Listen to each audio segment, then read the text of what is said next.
he's you can see even with a guy that hasn't much power, there's like these little uncertainties about him because he really has a crush on Lois. Yeah. So you could kind of see him sitting here biting his nails a little bit. Do I got my super game on? Do you have a girlfriend? No, I don't. But if I did, Miss Lane, you'd be the first to know about it. She's like, damn, you corny. Double Toast's 11th year anniversary party is coming up. Join us for a full weekend of live music, shows, comedy, after parties, a movie screening, and more. Get your tickets by going to dtanniversary.eventbrite.com or use the QR code right there to take you to the site and get your tickets today. And I'm excited to be returning to Chicago, performing at the Lincoln Lodge for the first time for my own brand of sit-down comedy. Get your tickets now by going to doubletoasterchicago.com, and I'll see you soon.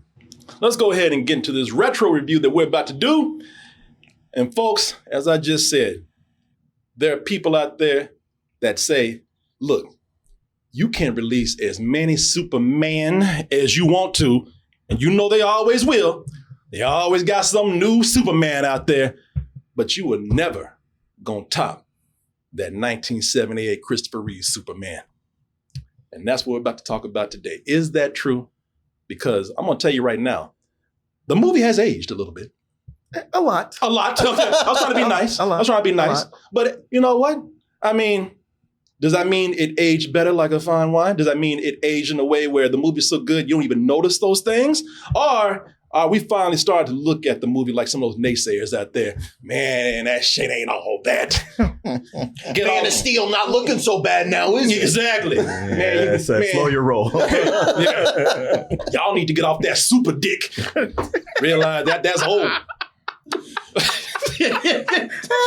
But I'm also happy to talk about this today because we have a room full of Gen Z people, and some of them have not seen this film. So if we can convince them to watch it, then that means it has stood the test of time. All right. Of course, I'm going to bring up some of the weaknesses with this film myself. It's kryptonite, you might say. Yes, Martin, yes. Well, he just did Dracula. Look at that. Oh, yes, Martin, that was a clever one.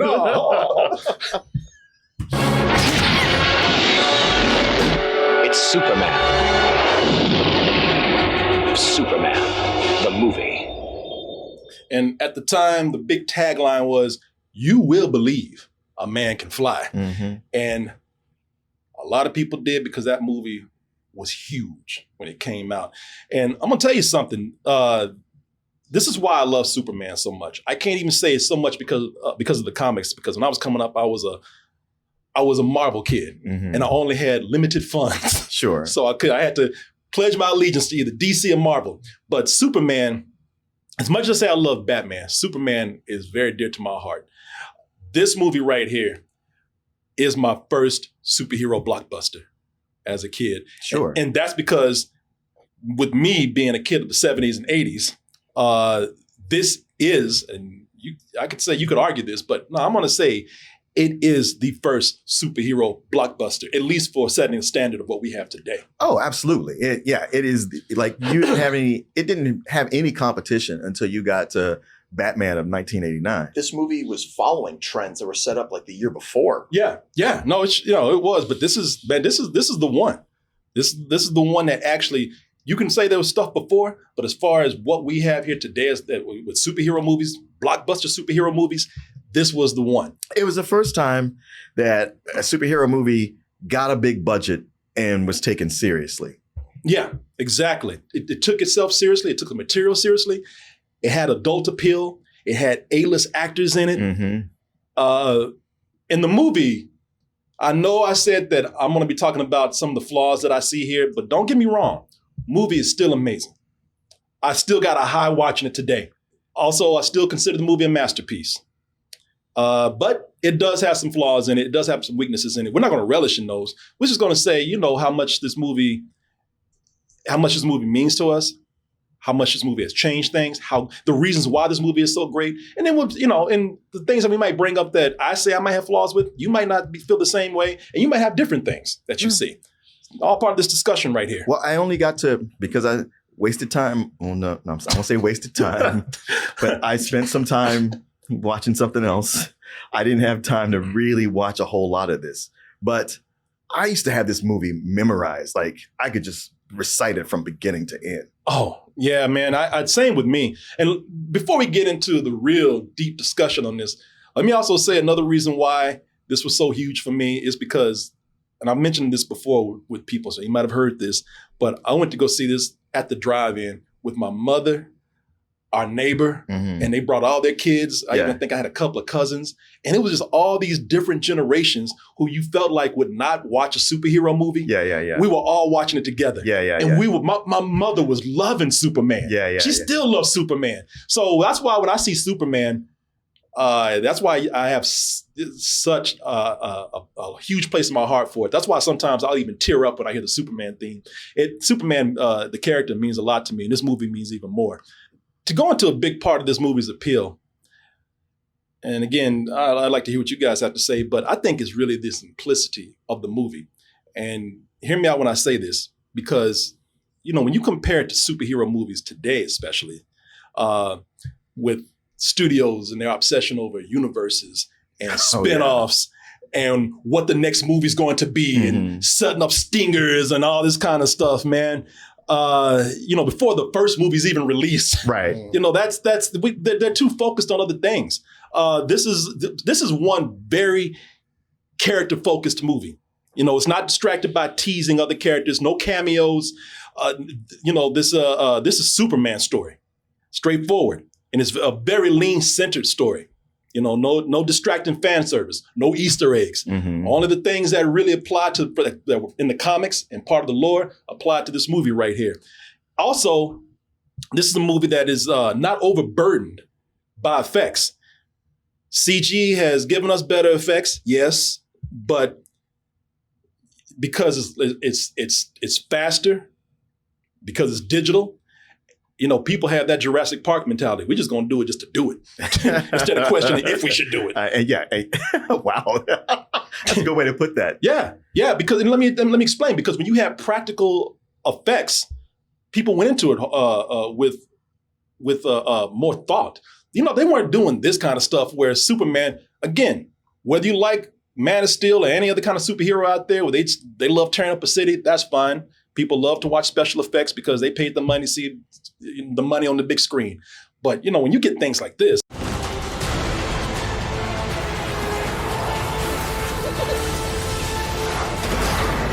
you're just tearing up shit to do it. That is we're doing all this because we can do it. Yeah, and they would say like, well, they couldn't do that in 1978. And it's like, they didn't want to do that. No, because in 1978 and a little bit after, practical effects, they were harder to do. They were more hands-on. You had to build sets. You had to build miniatures. Animatronics, they were changing all the time, always evolving, and several people had to operate it, explosions and destruction. You can go and tear up a city like this. If you blew up something, you better make sure that everybody was safe. Yeah. No, I was reading how there's a helicopter crash in here, and it took them 4 days to shoot that. Wow. It looks really good. Yeah. Yeah, you had to make sure that it was planned carefully. You only had really one time to do it. You had to make sure everybody was not going to die. It was a lot of things that went into it because those practical effects were so hands-on and timely and expensive. They seemed to be done if the story really required it. And they only do it in ways that are clever because it's easier on the budget that way. Yeah. Now, look, some of the effects, yes. As much as I love this movie, if you want to go by today's standards, if you're a younger person and you're used to growing up with a certain look of a film, this is going to look terrible to you. You damn pebbles falling across the road right here. It's like a choo-choo train rolling by. Looks like shit. I expected somebody's cat to walk across there. This looks so creepy. Back in the day, listen, that's what we had. It was a miniature train set, pretty much. Yeah. But it's what we had. But I would also argue that it's still respected. It might not look good, but it's still respected because, this is not done to show just the effect. And of course they know this looks like miniatures, even at the time. They're doing this because when you don't have CGI, the other only recourse would be to actually blow up some rocks. Yes. Have a real avalanche. Exactly. We can't do that. They could, but it would be very hard. But I think we still respect this because it's not done to show the special effect. It's done in service to the character.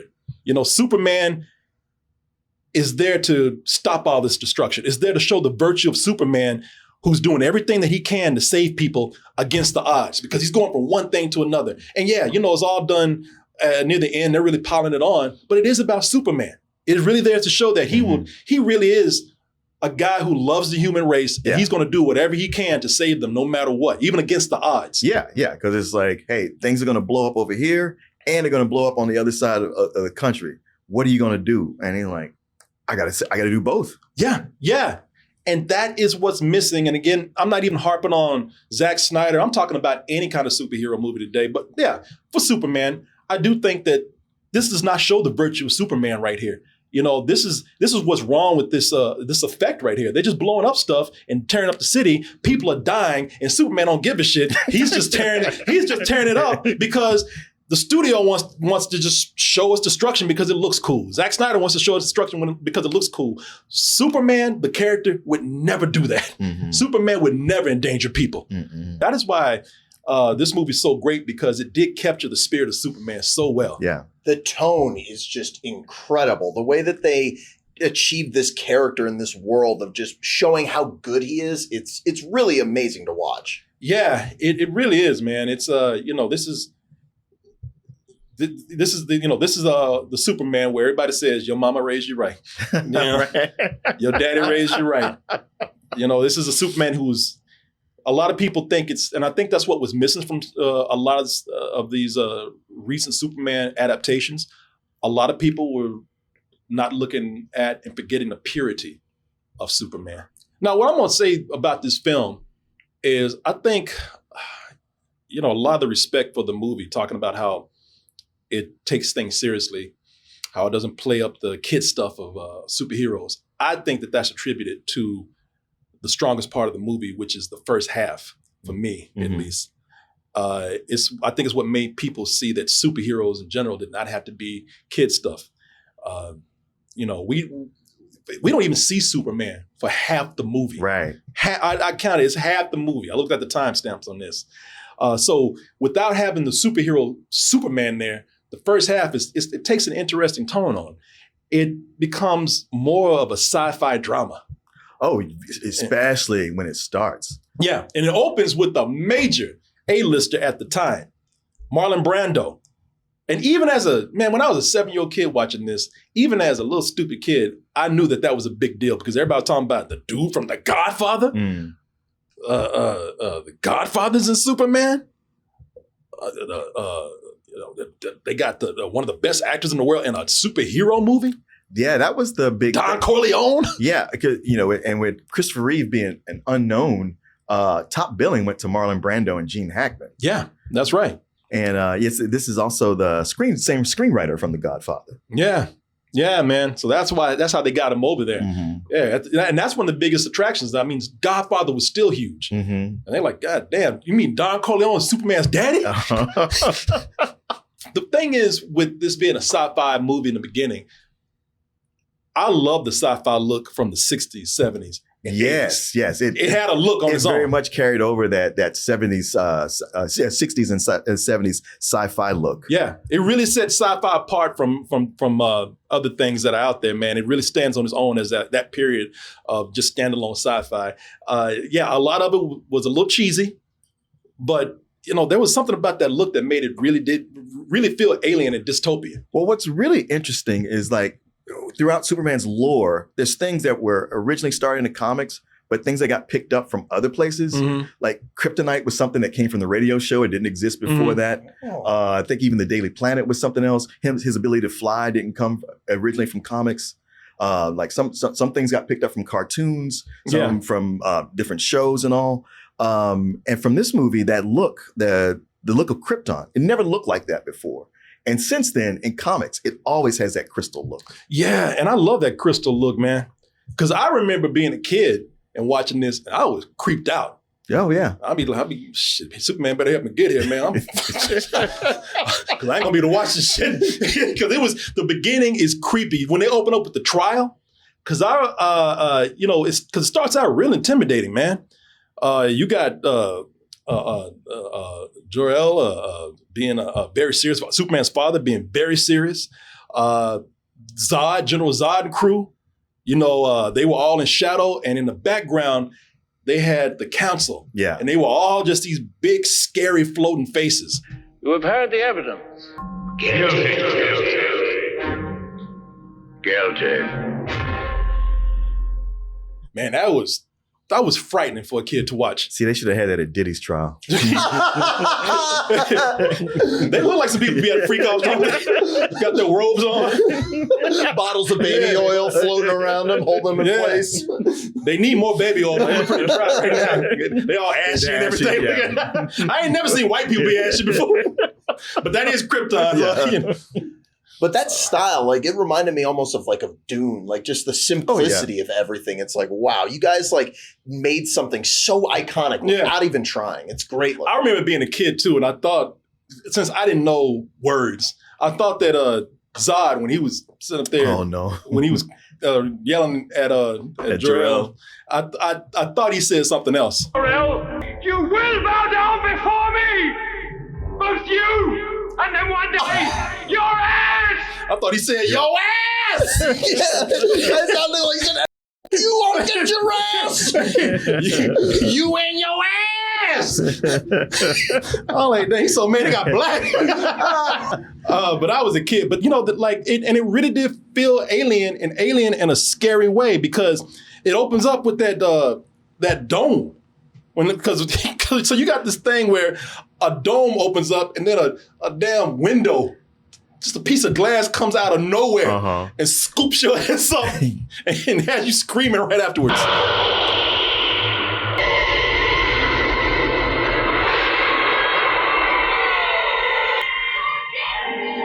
Forgive me. I'm sorry. Well, I love it. They were talking shit they were 2 seconds ago. Yeah. I'll get your ass! Put me out this shit! Please.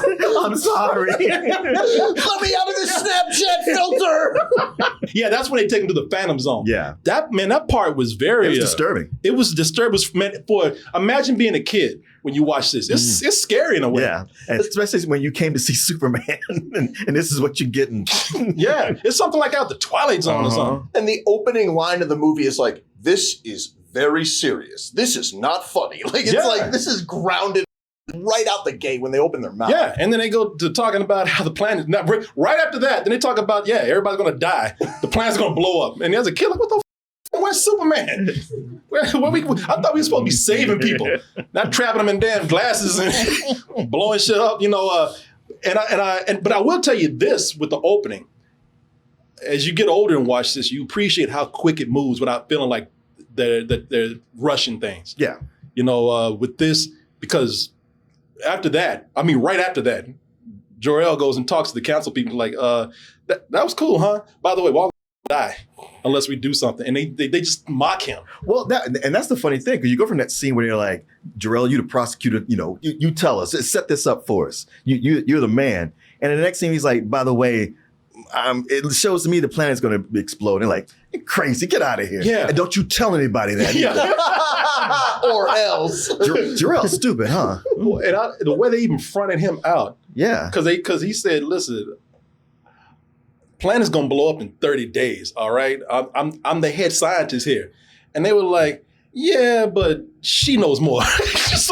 They had some chick just come out the shadows to talk shit to him. It's your conclusions we find unsupported. Jor-El, be reasonable. Oh, you want reasonable. Next scene. I look at this and today I still ask myself, where they going?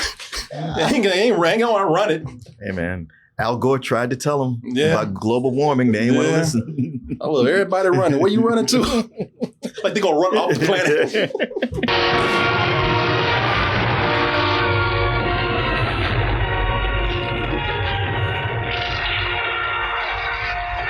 And I'm showing this because even as a kid, that was kind of frightening. It holds up like crazy. There's some amazing shots of people falling in that scene. Oh yeah. There's people falling to their deaths, falling to the abyss, and again, like even as a kid, I was like, wow, this is kind of scary because nobody's going to escape this. Just when you thought, well, maybe. Yeah. So the beginning is like this dystopian sci-fi film, and it's pretty creepy, man. And then you have little Superman, Kal-El, as he's called by his parents. I think they did a great job at shifting things quickly and having and getting to the story of the Kents, and the Kents finding him and adopting him.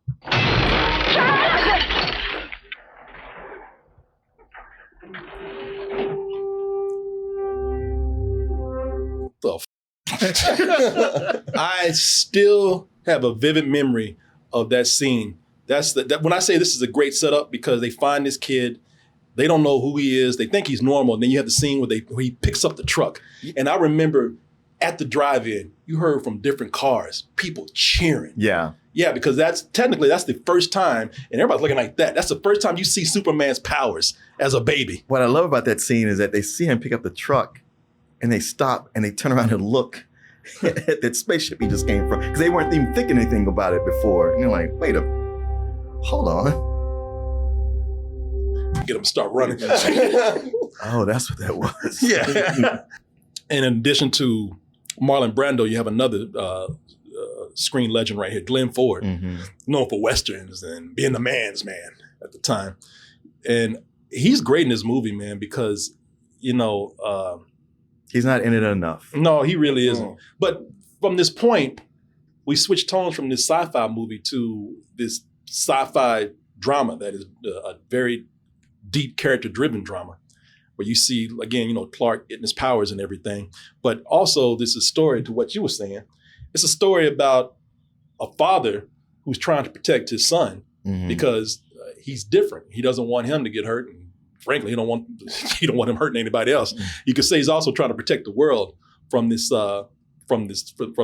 alien being that he's adopted as his son. But it's great though, because what you get here is just a coming of age story, and for a short moment, it's a coming of age story between a boy and his father having to teach him the right ways to suppress these emotions that get humans in trouble. Guys like that, Brad, I just want to tear them apart. And there's one thing I do know, son, and that is you are here for a reason. And that's all you need. Yeah. We don't need to spend a whole lot of time to that father and son moment right there. Makes it very clear that this is why Superman is the person that he is today. Yeah, this is where he gets his purpose. This sets his personality. Yeah. It just feels natural what's going on here. I mean, right after that talk right there, I love the way they handle Jonathan Kent's death.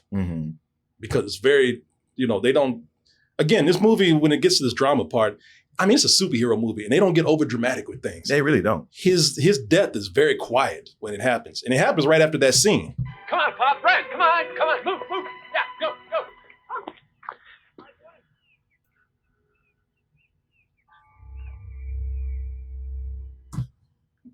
Look at this boy.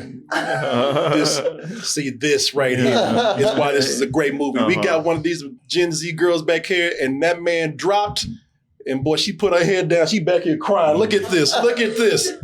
Oh, she's laughing. I don't know. Take that, old man. Nah, that scene has lived in my head for years.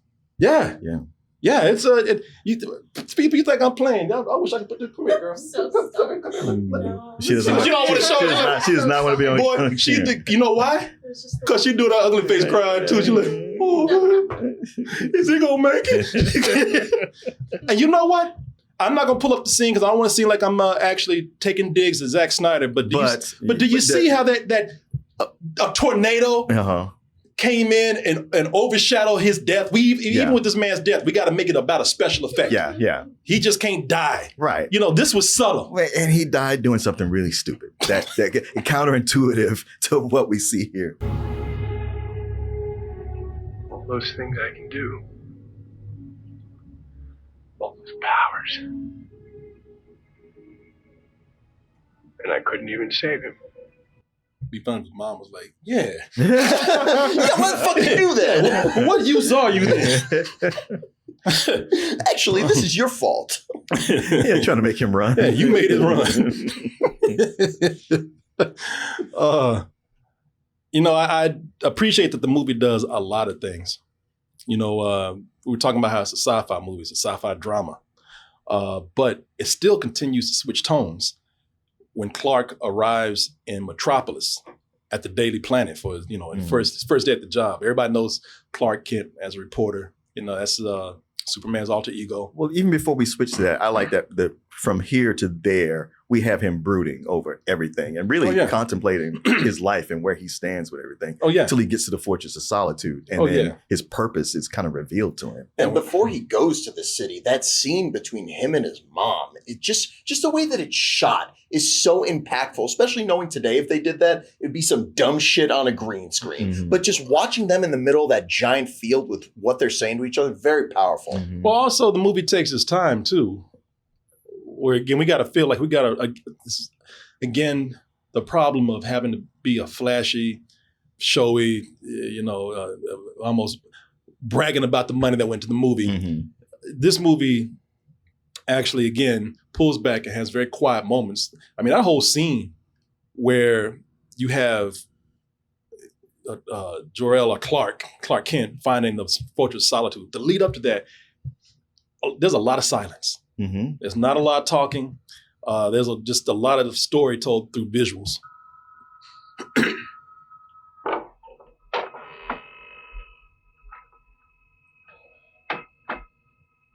Again, has this mysterious feel of a sci-fi film. Mm-hmm. What's going on? It's all dark. What's he going to find? Yeah, and then even the, the whole thing of having to leave his mom, which is a very sad scene. Yeah.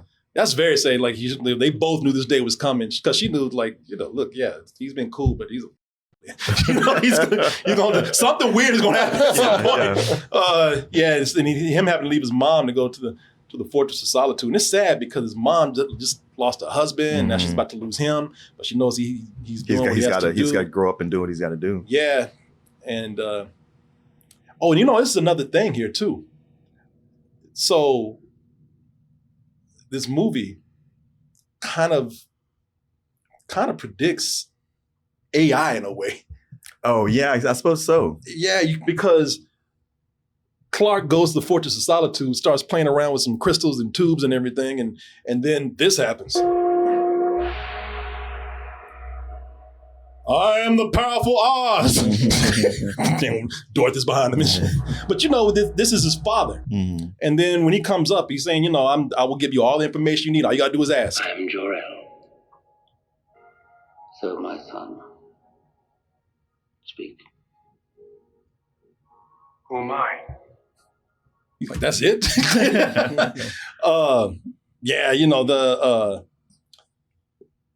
That was something where it felt like that was relevant to today. And somebody said, hey, man, listen, I know you covering a lot of things right here, but you got to talk about one of the biggest scenes in the beginning that people love. And that's when Clark is running from the train, running with the train, racing the train.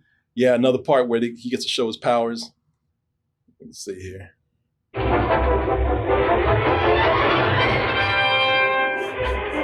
It's Lois Lane. They cut that out, this part. It's where they say she's Lois Lane. Oh, there was a point where they said it? Yeah, they said it, but they cut it out of this part right here. Yeah, because time-wise, you go like, well, wait a minute, she was a little girl. Yeah, it makes no sense. Yeah. Stupid in the first place. Although the explanation is Superman ages slower than everybody else. Yeah. But besides that little girl being Lois Lane, sitting next to her was the Lois Lane from TV. Oh, really? Yeah, and playing her father was Kirk Allen, who was Superman in the old black and white serials. Oh, nice.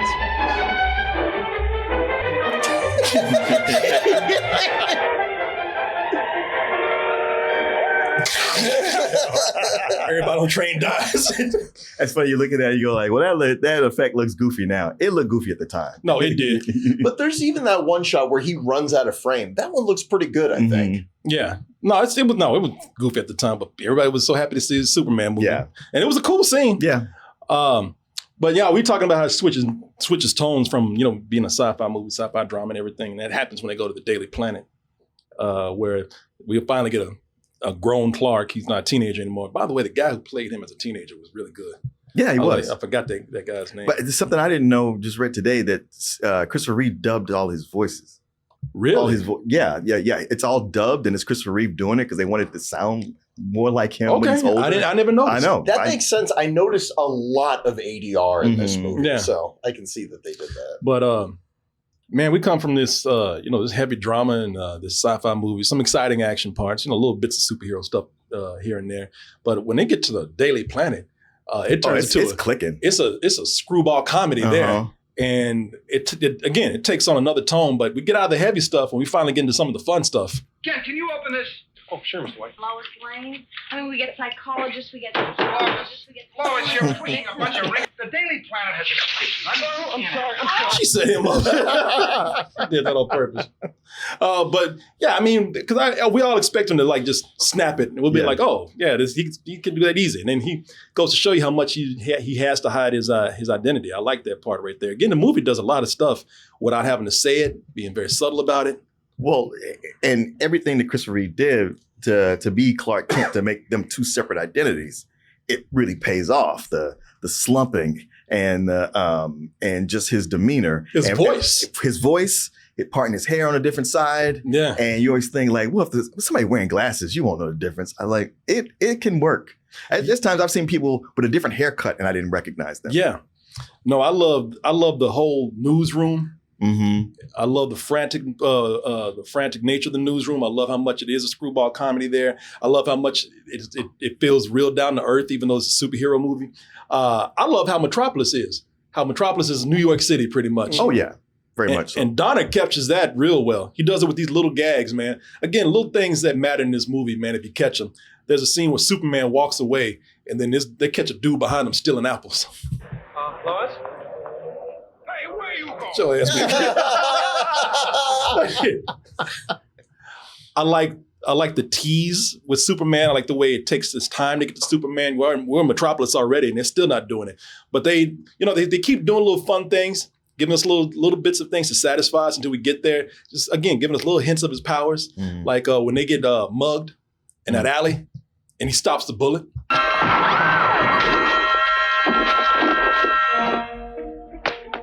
You fainted.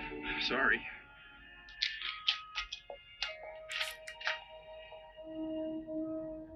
Yeah, I'm gonna get that ass one day. She's like, you fainted, you little bitch. You're like, he didn't shoot at me. and a scene like that playing out the way that it did at the time, I'm sure there was not a lot of movies where the love interest was like kicking like the threat like that. Yeah, Mm-hmm. She's the one that kicked the guy at first. Yeah, she was defending him. Yeah. When you finally do see Superman, the movie took its time. That helicopter scene you're talking about. How long did it take for them to do that? 4 days. 4 days to do. Yeah, man. And it's a great moment in the movie. Like when you first see Superman, again, I remember when everybody was cheering when this moment happened, when he saved Lois for the first time. They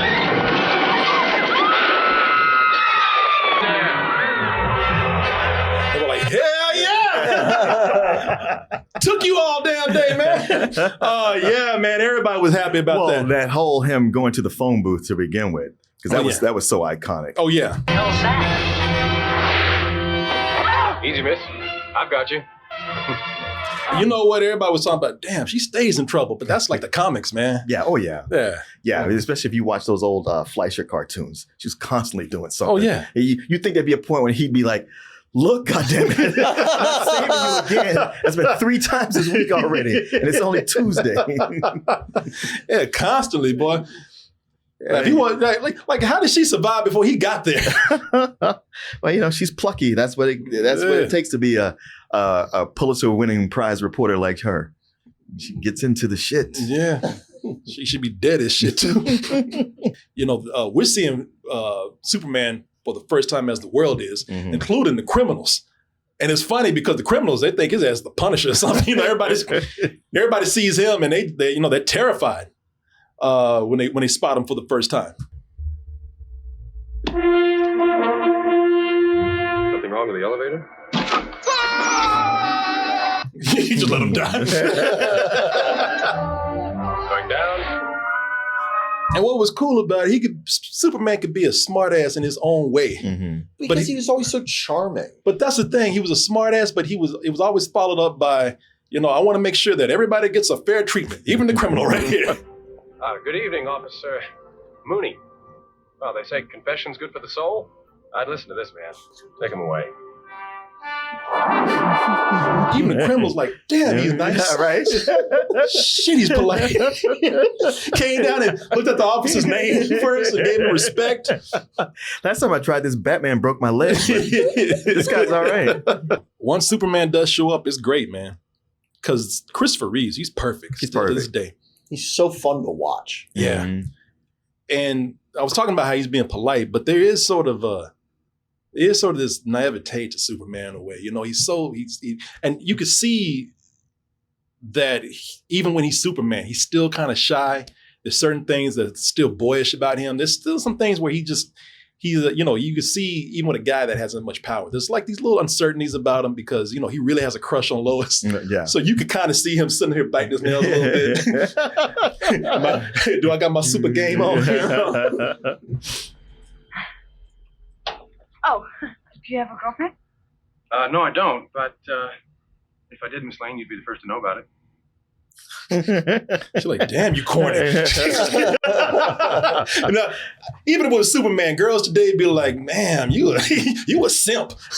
That's not what her face is saying. No, it's not like especially when it followed up. She's like, damn, because she asked him, she's like, how's your dick work? In her own way. I mean, there's a lot of great stuff with Superman in this movie, man. There's a lot of, it's perfect. If you ask me, they got the tone down, they got the comics down, they got Superman down. Mm-hmm. Everything is amazing.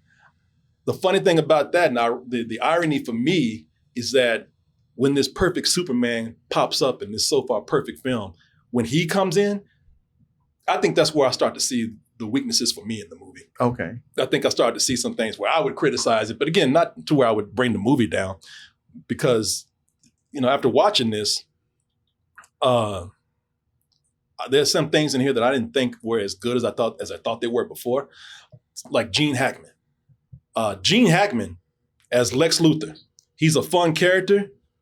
It's a great performance. It's an amazing performance. Yeah. I don't think a strong villain.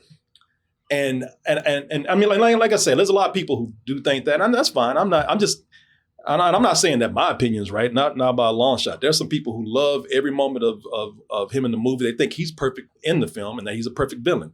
For me, the reason why I say that is because at first I thought he came in strong. Because he was, yeah.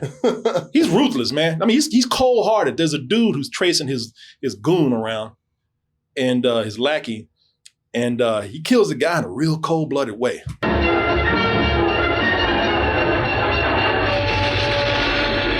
That's where he sees him goes into a trap door and he starts thinking like, yeah, I'm gonna do the same. And he gets in there, starts following him around, and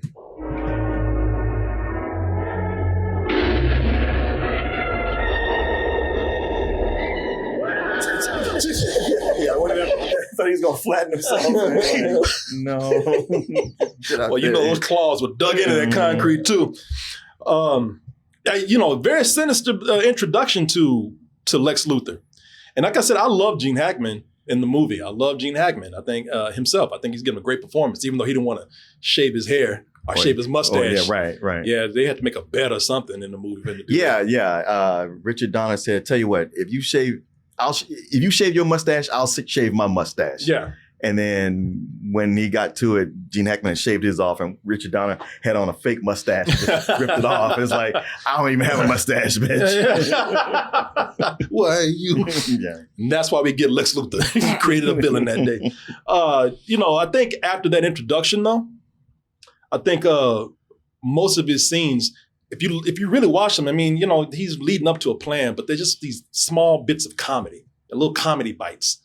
And most of them are between him and his buffoon lackey, who's played by Otis. Yeah, who's played by what's his name? Ned Beatty. Ned Beatty. Yeah, I mean, Lex Luthor does not meet Superman until like the movie's almost 30 minutes being done. They don't mention Lex Luthor until 40 minutes into the movie, 45, and then he doesn't show up until over an hour into the movie. But if you notice, and again, it's nothing wrong with it for a lot of people out there. I just thought that I wish they could have played him up stronger, maybe had him meet Superman a little sooner, because every little scene is just a comedy bit. And M. You want M, Mr. Luthor? Come on, right up.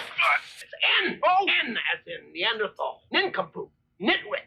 And L as in ladder. M is my mother. You know, that a lot of scenes are like that. But, you know, Gene Hackman is so good. I love every single one of those scenes. Those are the ones I used to recite along with. Really? Yeah. That's funny. Yeah. Yeah. I just thought that they were just, they didn't really add anything to the story, but they're fun. Yeah. I mean, you get to see what there's going on with them. It's a fun distraction. And the whole time, Lex Luthor is setting up his plan because you don't really know what it is until he lays it out. Yeah.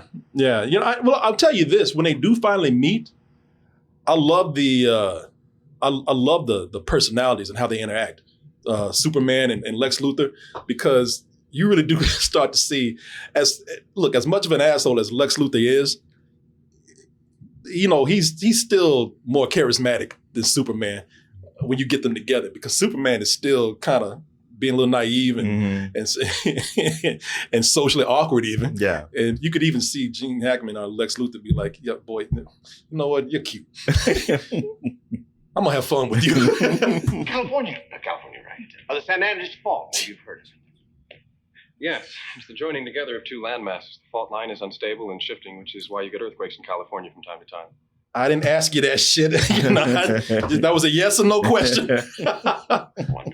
Couldn't have said it better myself. Yeah, no, I love that. You still see, even as Superman, like he's still kind of, literal. Yeah. And he's annoyed and angry, but the way a child would be. Yeah, exactly. Luthor, you diseased maniac. Yeah, he keeps calling him that. Yeah. That plan will never work. And it's a stupid plan. It still is. Actually, it made a lot of sense.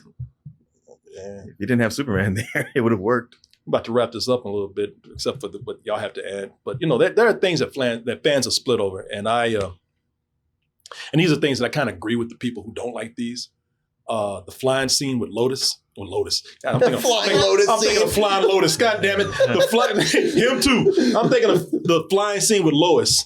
Oh, yeah. Lois Lane, where, you know, it's great until she starts doing telepathic spoken word. Can you read my mind? Just a friend from another star.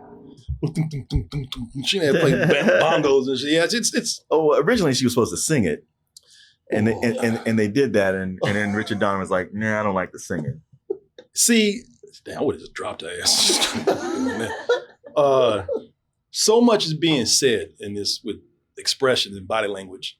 You know, it would have been better to be silent. Yeah, the voiceovers are necessary. It's distracting and it's cheesy. Mm-hmm. I mean, even when like if you watch this on silent, I mean, you could see how this is working without having anything to be said. It's a whole new world scene. Yeah. From Aladdin. Yeah.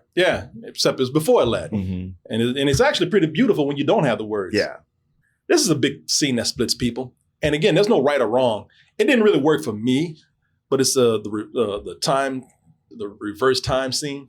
Oh yeah, for so many years it was like, man, you can't do that. But then when it's explained that he's not spinning the world backwards, he's going backwards in time, it makes it a little better. Yeah. I mean, it is. I read an article the other day, and one of its complaints about all the Superman movies is that they all feel this need to, usually in the third act, throw powers on him that he didn't have before. Yeah. That they just make up. So the reason why I'm not crazy about it, because I think time travel is a cop-out. Oh, totally. Yeah, and that's time travel and multiverses. Yeah, and that's why I don't like it. Look, I'm not going to even try to get into the physics of it because it's a comic book movie, but it's just time travel is a narrative cop-out. And I also recognize some of the strong things in that scene. I mean, before he does it, man, his reaction. Oh, yeah. Because he's been so cute, naive, polite, nice, and this is his big moment right here. Yeah. His big grieving moment where he actually, everything. Yeah, Lois has died. Yeah, Lois has died. And that's the big thing that, gave him motivation. And that like this scene of his anguish, I think is very powerful. Ah! people's ears start bleeding. I mean, this is taking back to his father dying where he couldn't do anything. And he's like, not this time. Yeah. Love that face. Kal-El, it is forbidden.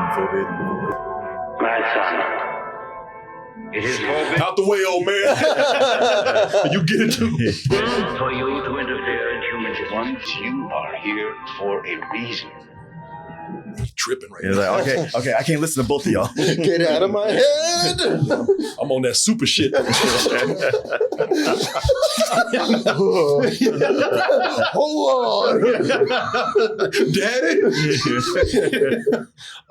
No, I actually like the setup for it, man. Also, man, when Lois is dying, man, that's rough. Yes, it's rough because she's getting buried alive. She's getting buried and crushed alive at the same time. Yeah, man. And you know, in the movie, when he finally decides to reverse time, it's actually a cool effect. Yeah.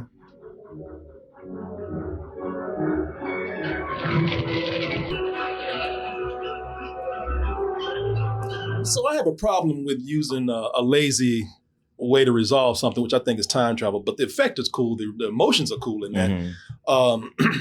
You know, and I think when you watch this, a lot of people didn't. You got to understand, this is 1978. A lot of tropes aren't used, and a lot of people they didn't know what to expect. They saw Lois dying, like they were confused.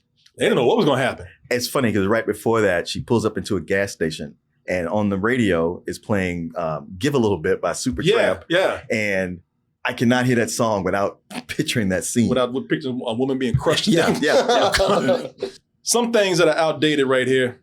And we just showed you, boy. It was, this was 1978. This was the good old days when you could just have a black pimp show up anywhere. It was New York. Yeah, it was. Say, Jim! Woo! Excuse me. That's a bad outfit! I ain't got time to get your black ass. No, he was like, no time for stereotypes. I love that. They're like, hey, we got a black character showing up. Guess what he says? Like, by the way, I'm gonna be back for your black ass later. That's why he said, excuse me, I'm gonna remember your ass. That look like, you wait right there. I think is this Larry Hagman? Yeah. So so they got this scene where you got Lex Luthor's girl on the ground. Because it's a trap. She's laid out like she's been in a car wreck. And this man comes up, and when he sees the body, he says, this is the kind of help you need to administer. She's having trouble breathing, sir. What do you think? He licked his lips. Yeah. Hold on a minute. Because people need to hear this. Well, I suggest vigorous chest massage. If that doesn't work, mouth to mouth. Yep. So I think we should grab her titties and give her some tongue. Boy, I miss those days, man. Sexual assault. God damn, boy. People so sensitive now, man. That was really creepy even back then for the time. Yeah, the way he came out licking his lips and shit. Hey, y'all get the hell out of here. I can do this. I can handle this. Yeah. I won't have one of my men doing anything I wouldn't be prepared to do myself. Yeah, but sir. Damn. Yeah, picked him up by the collar. Get up. Shit, I saw it first. Me first, yeah. I don't know, man. You know, looking at this movie, it's still amazing because I'm talking about the flaws in the film. Look, we played the scene and it made this girl cry back here, and she didn't even know this movie existed. Right. She didn't even know who Superman was. I said, we're gonna be talking about. She said, what y'all doing today? I said, we talking about Superman. Who that? She didn't say that. No, she didn't say it. Look at she like, y'all stop lying. I didn't say that. I know who Superman is. He hang out with Spider-Man, don't he? Or would you look at that? You made it to the end of the video. That means you really like us. So just go ahead and press that like button and subscribe while you're at it. And check out our other channels, our social media like Instagram, TikTok, and our Patreon where we have new stuff coming up all the time. And we'll see you on the next video.